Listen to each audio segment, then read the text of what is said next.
Hello, everyone. My name is Sugeet Grover. I'm the program manager at the Sustainable Habitat program at the Center for Science and Environment. Today, we're going to talk about a very interesting topic, something that I think a lot of people are now concerned with, which is, of course, extreme rise in temperature. If the world has started experiencing unprecedented levels of heat, and CSE has also conducted a study on this subject.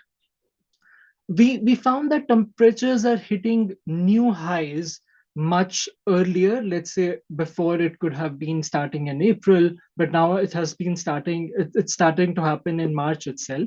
These extreme temperatures are now also happening for a longer duration than what it used to be.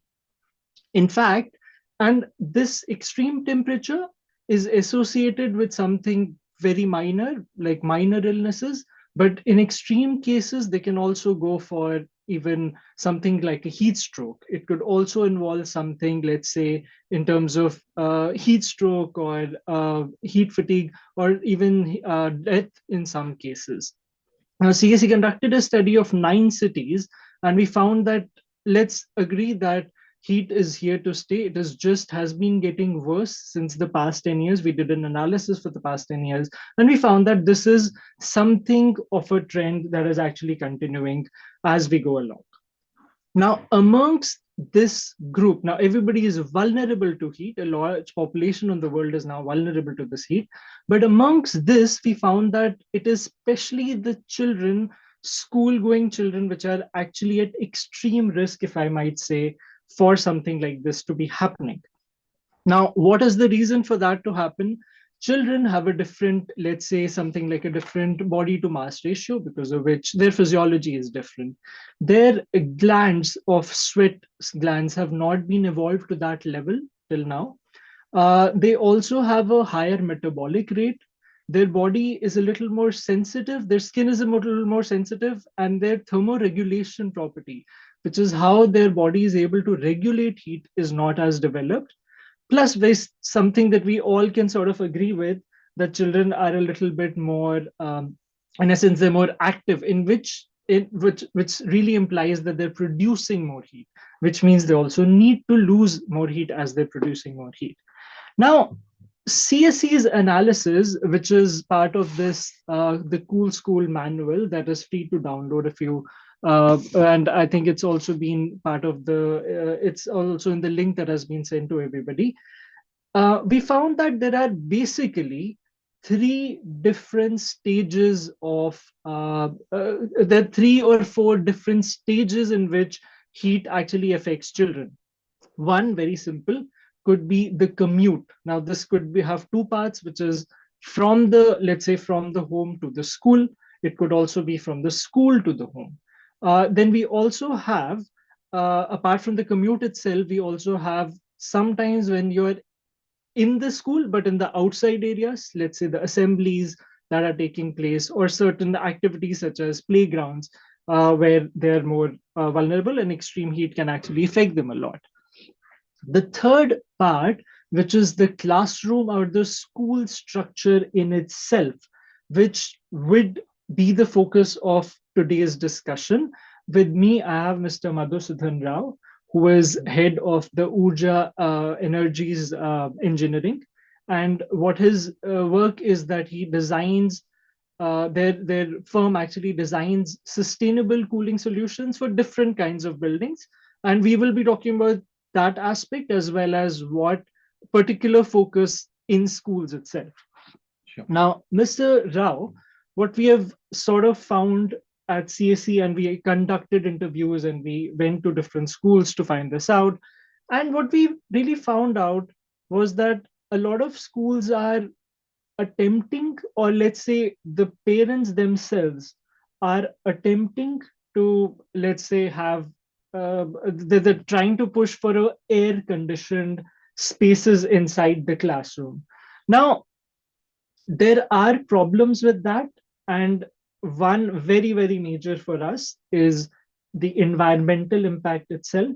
So let me just reiterate to the audience right now as well, that once your air, the if if the student is inside an air conditioned classroom, what is happening is that person's body now gets adapted to an air conditioned sort of environment, and which means that there, in essence, it means that tolerance towards non-air conditioned environment actually makes a huge impact, and it becomes actually a little less.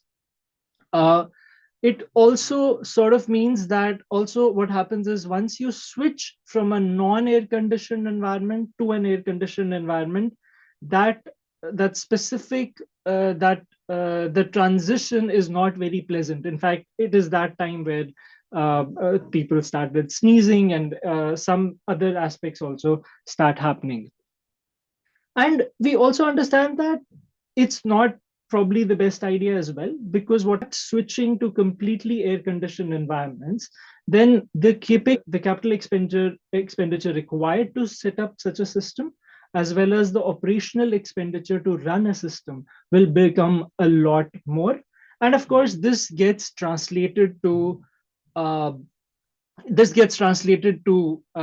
fee that the parents are actually putting in. Also, just for the audience to know, what is happening is that in an air conditioned environment, it literally is that the air inside, the heat inside is taken from the classroom or other spaces and then just thrown out into the atmosphere, which literally means that it will actually increase the ambient air temperature which is outside. And we can all sort of agree that education cannot just happen inside a classroom. It's a school is a combination of many different aspects, which involves, let's say, a playground, an assembly happening, as well as classroom. So we don't want just the classroom to be comfortable, but actually forgetting what is happening outside as well. So in that scenario, I would love to have your viewpoint about, let's say, let's starting with the different typologies that exist, which is an air-conditioned one versus a naturally ventilated one, and what has your been your experience while designing for this, and advantages, disadvantages, and we can take that forward from there. Sure. Thanks for having me today on this talk. You're right. It is a big challenge, but in general, if you see, cooling itself, even beyond schools, is or explosion of demand for that is a subject that is not understood as much, or the perils of that or the impact of that is not understood as much. Um, if the amount of energy we will consume as a nation in next 2 decades at peak would be roughly half of what we would generate just for cooling, right? So schools are a part of it. So in terms of the scale of the problem, you can maybe compare it to the mobility sector. We would consume maybe less than half of the energy that will consume.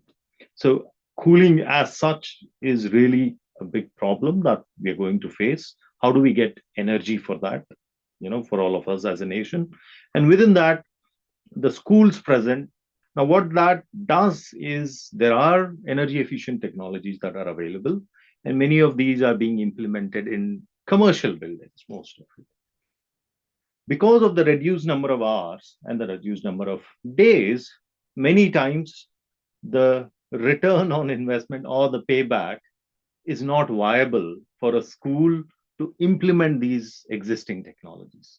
So, what happens is even those who are interested are not able to implement because of the cost imperatives. Technologies are there, okay? They are being used in other buildings. Schools have a problem because of the number of hours of air conditioning that they use.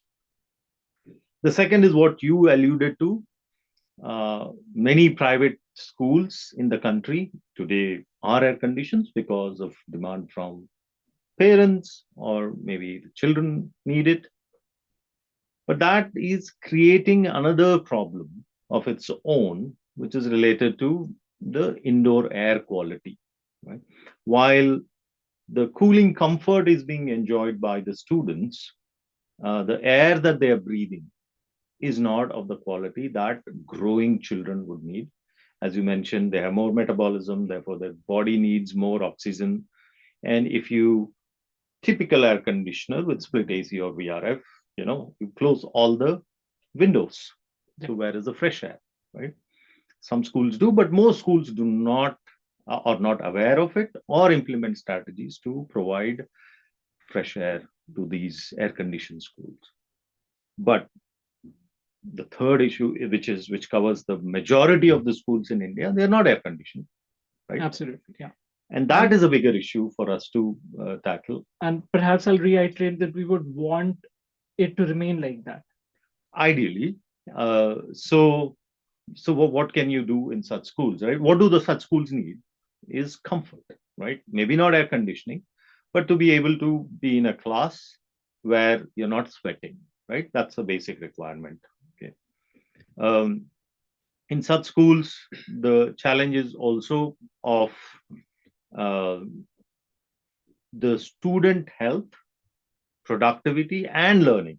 Absolutely. Yeah. If comfortable school temperature conditions are not maintained. Right. So, what would that mean? It would mean schools which cannot afford that Yeah. will have students lagging in these aspects. Absolutely. Right. Yeah. So, it's a larger societal issue where a generation could have these inequalities just because of the schools that you go, not just because of the infrastructure, I mean, or the quality of education, just because your school is not able to provide you comfort for you to be able to learn in in a comfortable environment so that you can have productivity. I mean, no student can learn when half of the time they are sweating, right? Absolutely. So that is a bigger issue for as a nation to solve.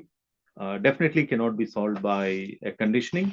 There are a lot of technologies that are available, passive technologies. Let me show a little bit to the audience about a few passive technologies, a few ideas of passive technologies that we have actually been able to cover into the document. And I'm just running through very quickly to be able to, for them to be able to understand what kind of passive technologies have been able to talk about. Sure, So, that'll of be a good course, start. yeah. So let's say the starting point can be, of course, how the open areas need to be covered a little bit, how they can be shaded well, the pathways in itself can be shaded well. This can be done through this could be done through structures, this could be done through trees, etc. Once we come to the aspect of the even the structure itself, some very interesting things take place. One is, let's say, something as simple as a night purge. We understand that the nighttime temperature would be different from the daytime temperature. And since the schools are functioning for a few hours, what we need to do is we need to the heat to be held by the building and not released inside the building. And what we do is at night time, if there is a considerable difference between the daytime temperature and nighttime temperature, then schools can actually flush that cold air inside their classrooms and take it inside. And therefore, what will happen is that the heat absorbed during the day by the school's structure itself will be able to be taken out. The another very basic thing, if we are designing or retrofitting our buildings, becomes very simple passive design solutions. Very simply, in certain terms, one could say proper shading, how proper shading can happen, something as simple as white paint on the walls, and of course something like a cool roof, which means it is able to reflect a lot more direct heat, which actually falls on the top floor. Now we understand schools usually would be about G+2, G+3, G+4 at max, and therefore, the typology in itself is something where cool roof will actually make a difference, because about 1/3 of the building spaces, or 1/4 of the building spaces, or in some cases even half of the building spaces, are affected a lot by the heat that is coming from the top floor. Absolutely. And of course, the basic point really has to be these passive solutions, which includes orienting it correctly, having the right kind of shading devices, having, let's say, cool roof technology, and in operation wise, maybe have flush the building with cooled air when there is a substantial difference between daytime and nighttime. But let me come to you and ask you, apart from these conventional wisdom technologies that we've been talking about, what else has been done, or what else do you feel can be done by schools? What other innovative technologies exist for this to be solved? One of the most promising technologies that we've been implementing in schools and even in other buildings is something called structure cooling, which you could say is a probably a take on the night purging that you talked about. Okay. In some ways, it is similar to that, but it just happens during the day, so it's day purging. But before I explain that, I think I would like to go back to basics for about say 30 seconds. If you see, fundamentally, cooling is nothing but taking the heat away. Right? Absolutely. Yeah. That's what is cooling. Yeah. Okay. Now, if you are taking heat, if you have an air conditioner of 1 ton, which is continuously taking the heat away from a space, it means there is some heat coming continuously in that space. That's what it means, right? If there is no heat coming inside, we should not need an air conditioner or a cooling system, right? So, which is what passive systems try to do. But I mean, so that you don't let the heat inside, so that you require no cooling or less cooling, right? Now, due to the construction of the buildings today, we don't have luxury of the passive designs in many of the buildings. So we have to figure out an active way, maybe, of doing the same thing, right? So while thinking about this, we went back again to first principles, asking the same question. And when we looked at the data, we are in mid of February now in Delhi, right? Outside during the day now is between 25 to 30 degrees centigrade, right? And in your office there, I saw nobody's using air conditioning, right? The same, when we have the same temperature, if you look at Delhi's data on the summer night, it is again between 25 to 30 degrees. There is no solar radiation, but still we use air conditioning, right? So going back to my definition of what is cooling, if there is no heat ingress, outside is 25 degrees, 25 to 30 degrees, no solar radiation, then why are we using air conditioning, right? When you pose that question, the answer presents itself that the heat is actually coming from the structural mass. Sun comes up, dumps the heat, goes away. Where does that heat go? It resides in the building, concrete, steel, bricks that the building is made of. And it releases it slowly. So conversely, what it means is if you are able to flush that out, heat, then you would not feel it will not be hot and you may not require cooling, or very little of cooling you would require. So we designed system around this principle. It's not that it is new, it's just a different take on passive techniques, or a different take on some of the older buildings that have implemented this in India, forts or palaces in Rajasthan, Karnataka, this is there. So this is what we call structure cooling, where we keep flushing the heat from the building, do not allow the building structure to go above 30 degrees centigrade. Let me just show a visual to the audience. I think they'll be able to relate it much better with that. So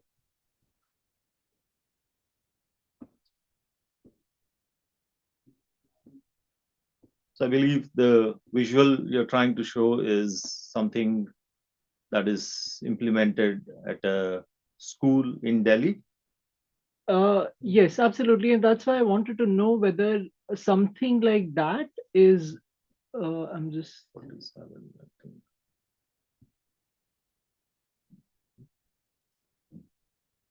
so let me just show a very quick glimpse of a visual of that I thing think that's on happening. page number 47. 47. Yeah. So if the audience is able to see something in this terms, which is there are pipes running through the building structure, which are actually able to take away the heat, if I'm Correct. not So what, wrong. well, as a part of a long-term R&D project, a 5-year R&D project we were part of, when we did the study, we saw that the temperatures around this time, winter, the surface temperatures of the wall, ceiling, everything was in mid 20 degrees centigrade. Yeah.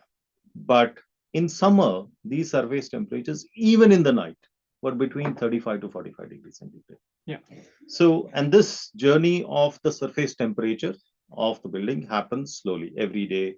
0.5 degree, 1 degree increase happens. All right. So we said if we don't allow this to build up, Okay. and keep flushing it from the February onwards All right. itself, then the building will remain cooler and we will not require air conditioning. It will be something similar to what we are experiencing now in winter. Absolutely. So if I had to rephrase it, it's the building in itself keeps accumulating the heat, which then the feeling of that heat actually gets transferred to the occupant. But once they're able to flush out that heat, let's say through some medium such as is water, a medium that we Correct. usually use, Correct. that is able to take it out. If I want to understand the applicability of it, because we understand that especially schools which are not, of course, air conditioned, which are, uh, let's say, more vulnerable, in a more vulnerable area, is it something that can be applied to those schools as well? Absolutely. Because all this requires is a pump. Okay. Okay. So all you need to do is circulate water. Okay. In one school, we are using, it's a government school, but we have a water body in which we are dumping the heat, Okay. so that the students can experience comfort just with fan and natural ventilation. All right. All this can simply be powered using a small solar photovoltaic plant Okay. on the rooftop. Okay. Okay, so no energy is required if solar photovoltaic can be installed. Absolutely. Lastly, I want to add that the reason why we should also look at implementing in schools which cannot afford this, because then they can act as places for sheltering in cases of heat waves. Okay. Today we have schools act as shelters. Mm. When there are cyclones and panchayat office schools, these act as shelters. Um, we also need, there are many cities which are developing heat stress strategies. I think one of the things they should consider in a strategy for combating heat stress is to make these public infrastructure spaces, especially schools, because the schools would be empty during the times when there will be heat waves. Okay. So these are ideal for people to shelter in case of heat stress, and they can be open during the day. So I agree with you. All schools, primary schools, where air conditioning Yeah. cannot be given, should actively consider this. And if I may understand, is it possible that existing schools can also retrofit a little bit of their schools with this technology? We haven't done it yet, but we are doing a pilot where we plan to put these pipes on the external walls, okay, and achieve the same results. Okay. It has not been done. We will be doing our first pilot this year, so maybe we'll share the results soon. Absolutely. But my sense is that it can be done, provided we have straight walls in most cases where the pipes can be embedded and the heat can be flushed out. So with this, we can clearly see in many places where this has been installed, a temperature between 25 to 30 degrees maximum can easily be achieved without any compressor or air conditioning. Usually it costs, or the energy consumed is 90% less compared to an air conditioner. All right. And you need to operate it only about maybe 6 or 8 months in a year. All right. So we're seeing that even if the ambient temperature breaches, let's say something like a 35 degree centigrade, we're able to have a comfortable environment inside the structure. Absolutely, absolutely. There are buildings today, not the school ones, but there are buildings in the country today where this has been operating for more than 12 years, and the temperature has not exceeded even 26 degrees in such Wonderful. buildings. So 26 degree. Right. And how does it solve the issue that you started off with by asking how the indoor air quality is something that's actually being the indoor air quality is something you mentioned. How does this system solve it? In two ways. One is, if you are able to get comfort with the system, then you don't need to close the windows and doors, and the fresh air can come in, and the students will have a classroom which is always full of fresh air, not recirculated air. But even in case of buildings which were earlier looking to use air conditioning, now the reason why they don't use fresh air is it is expensive or more energy intensive to cool air from 45 degrees to 20 degrees rather than from 24 or 26 degrees to 20 degrees. Yeah. So it's the cost factor that does not allow these. But if you are able to take care of the temperature using this structure cooling, then you don't need to cool that air, a lot of that air, only a fraction of that air you need to cool and send it so that the indoor air quality can be maintained. So if you disconnect your cooling from your fresh air need, the ventilation and the cooling need, if they can be disconnected, the school classrooms can have better air quality, take care of the temperature using structure cooling, and then have a separate ventilation system, which is much, much smaller, maybe about 20% of what it would have been if you were using air conditioning. So in both cases, it solves the problem of indoor air quality very beautifully, very cost effectively. Wonderful. I think I think I'll end it here because I think what we've understood till now is that yes, schools are particularly vulnerable, and there is a light at the end of the tunnel because there are new technologies which are now coming up, and I think we we will push forward for authorities who are commissioning these projects to be taking these technologies forward. Of course, start with very basic principles such as passive design, but also incorporate such innovation technologies such as the one you've described in terms of structure cooling, perhaps add a layer of uh, you know solar power as well, so that we're able to achieve everything in that scenario. Our the students can actually be healthier, they can have better learning environments, and the environment in itself, which is very important for the students itself, will be safe. So thank you a lot, Dr. Mr. Rao, for this. Thanks a lot. Thank you for having me. Thank you. Enjoyed the conversation. Thanks.